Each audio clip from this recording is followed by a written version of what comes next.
Bonjour mes amis, je suis ML, votre amie. J'espère que vous allez bien, que vous avez passé un agréable week-end et je vous souhaite un bon début de semaine. Le thème du jour concerne les paroles blessantes que nous pouvons attribuer à notre femme ou à notre mari. Il est important de savoir que la parole peut être parfois blessante lorsque nous sommes en colère. Il est important de rappeler que lorsque nous sommes en colère, nous devons être très prudents avec les paroles que l'on sort parce qu'elles peuvent être parfois très blessantes.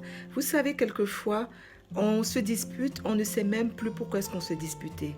Mais on n'oublie par contre pas les paroles qu'on a pu entendre.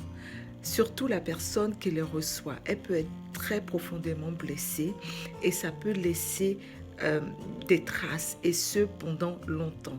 Même quand on décide de pardonner, ce sont des paroles qui blessent et qui restent.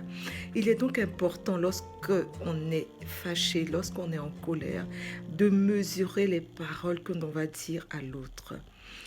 Euh, Vous êtes par exemple en colère, peut-être le mieux c'est de ne pas parler, de vous éloigner, de vous enfermer pour prier parce que les paroles peuvent être très blessantes parfois.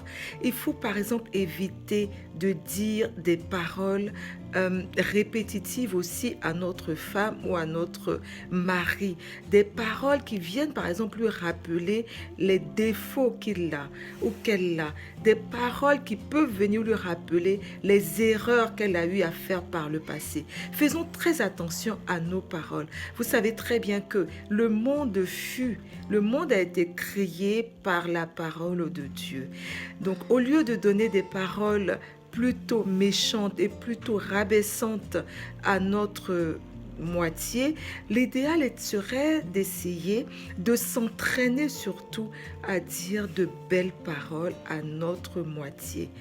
C'est important aussi de dire de belles paroles à nos enfants. Je profite de cette occasion pour le dire aussi. Nous avons toujours tendance à dire des paroles qu'on ne trouve pas forcément méchantes, mais qu'on répète par rapport, par exemple, au fait que l'enfant soit turbulent, au fait que l'enfant soit peut-être têtu. On n'arrête pas de lui répéter ça. Ce sont des paroles qui vont rester. Il faut faire l'effort de toujours donner des paroles valorisantes, de belles paroles à l'encontre des personnes que l'on aime. Je dirais par exemple aussi que nous les femmes, nous avons peut-être tendance à chaque fois à rappeler certaines choses parce que nous sommes plus dans les détails que les hommes. Donc on n'oublie pas et on ne fait que rabâcher les oreilles de notre mari avec certaines paroles. Au bout d'un moment, cela peut être lassant. Il faut vraiment faire attention à ce que l'on dit. Remplaçons les mauvaises paroles par les paroles positives, par les paroles d'amour, par les paroles de confiance, les paroles pour booster par exemple notre moitié. Mais rester toujours à dire de vilaines paroles ou de méchantes paroles peuvent être parfois destructrices dans notre couple. Il est important de faire attention à ce que l'on dit au quotidien. Ainsi, nous allons pouvoir, lorsqu'on est en colère, se retirer, comme je le disais tantôt, de se retirer et de préférer garder le silence plutôt que de sortir des paroles très blessantes qui peuvent choquer l'autre. C'était mon conseil du jour.